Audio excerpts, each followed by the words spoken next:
देश, तकनीक, रक्षा, सहयोग, ऊर्जा और सांस्कृतिक संबंधों को और मजबूत करने का भी मार्ग प्रशस्त किया है। तो आपको बता दें कि प्रधानमंत्री नरेंद्र मोदी की 5 दिवसीय 3 देशों की ये यात्रा रही और काफ़ी सफल ये यात्रा। इस दौरान कनाडा में G7 में भी प्रधानमंत्री नरेंद्र मोदी शामिल होते हुए नजर आए। कई नेताओं के साथ मुलाकात इस बीच प्रधानमंत्री नरेंद्र मोदी की रही, जिसमें खासतौर पर G7 में जो नेता वहां पर पहुंचे थे वैश्विक स्तर पर, उन सभी से मुलाकात प्रधानमंत्री की हुई। और उससे पहले साइप्रस का दौरा प्रधानमंत्री नरेंद्र मोदी ने किया और उसके बाद में हाल ही में आखिरी दौरा उनका रहा क्रोएशिया का। और क्रोएशिया जाने वाले पहले भारतीय प्रधानमंत्री नरेंद्र मोदी बने और इसके साथ ही आगे आने वाले समय में भारत और क्रोएशिया के संबंध भी आपस में मजबूत होते हुए और नजर आएंगे, रणनीतिक तौर पर भी और साथ ही व्यापारिक तौर पर भी। तो 3 देशों की ये सफल यात्रा प्रधानमंत्री नरेंद्र मोदी की जो अब पूरी हो चुकी है और यात्रा पूरी होने के बाद प्रधानमंत्री नरेंद्र मोदी अब स्वदेश यानी भारत आ चुके हैं। और हमारे साथ हमारे सहयोगी अरुण इस वक्त जुड़ गए हैं फोन लाइन पर। अरुण, क्या कुछ ताज़ा अपडेट है आपके पास में?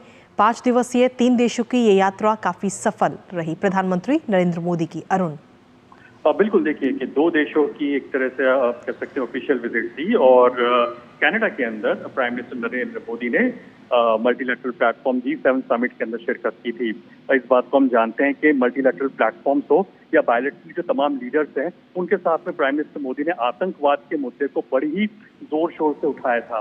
दूसरी बात कि कैसे भारत और जो अन्य देश हैं उनके साथ रिश्तों को बेहतर किया जा सके, अगर फ्री ट्रेड एग्रीमेंट होना है तो उनको कैसे जल्द से जल्द फास्ट ट्रैक किया जा सके और अंतिम रूप तक पहुंचाया जा सके।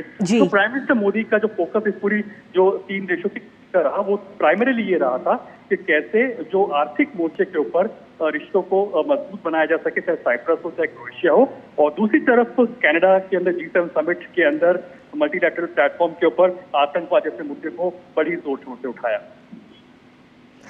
इसके साथ ही अरुण, अगर हम देखें तो G7 आयोजन के दौरान प्रधानमंत्री नरेंद्र मोदी की मुलाकात कई सारे वैश्विक नेताओं के साथ भी हुई, जिनकी तस्वीरें भी हमने देखी हैं। तो उन मुलाकातों को लेकर आप क्या कहेंगे? देखिए, प्राइम मिनिस्टर मोदी ने एक तरह से जो इंडिया ग्रोथ स्टोरी है उनको हाईलाइट किया। आप देखेंगे कि जो तमाम जो G7 कंट्रीज के जो लीडर्स थे, प्राइम मिनिस्टर मोदी ने उनके साथ में मुलाकात की। इनफैक्ट G7 समिट की साइडलाइंस पर प्राइम मिनिस्टर मोदी ने जो यूएस प्रेसिडेंट डोनाल्ड ट्रंप है उनके साथ फोन कॉल पर भी बातचीत की है।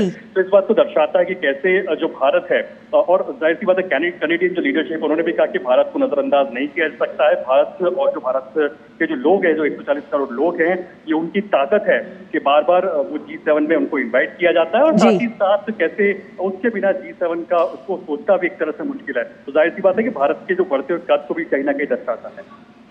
साथ ही अगर साइप्रस की बात करें तो साइप्रस की यात्रा को आप किस तरह देखते हैं अरुण? देखिए, अगर भारत साइप्रस की यात्रा की हम बात की जाए तो फोकस क्लियरली इस बात के ऊपर रहा कि कैसे जो दोनों देशों के जो रिश्ते हैं उनको और नए आयामों तक लेकर के जाया जा सके। व्यापारिक मोर्चे पर या आर्थिक मोर्चे पर कैसे जो ट्रेड की जो गतिविधि है उसको कहीं ना कहीं नई ऊंचाई तक लेकर के जाया जा सके।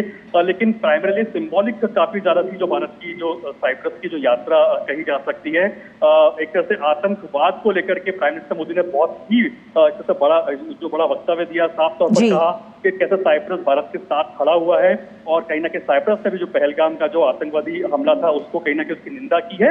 और जाहिर सी बात है कि जो ऑपरेशन सिंदूर है उसके बारे में प्राइम मिनिस्टर मोदी ने वहां की लीडरशिप को बताया। तो जाहिर सी बात है कि आतंकवाद को लेकर के कोई भी ये गुड टेररिज्म और बैड टेररिज्म की बात होती है उसको बर्दाश्त नहीं किया जाएगा, उसमें भेदभाव नहीं किया जाएगा और आतंकवाद को मुंह तोड़ जवाब दिया जाएगा। ये बात एक तरह से प्राइम मिनिस्टर मोदी ने साइप्रस की धरती पर भी रखी। चलिए, बहुत बहुत शुक्रिया अरुण, तमाम जानकारी और अपडेट्स हमारे साथ साझा करने के लिए, इस खबर से जुड़े हुए। तो सीधे तौर पर प्रधानमंत्री नरेंद्र मोदी की 3 देशों की ये यात्रा काफी सफल नजर आई रणनीतिक और कूटनीतिक तौर पर। इस बार पूरी दुनिया 21 जून को आंध्र की तरफ देखेगी।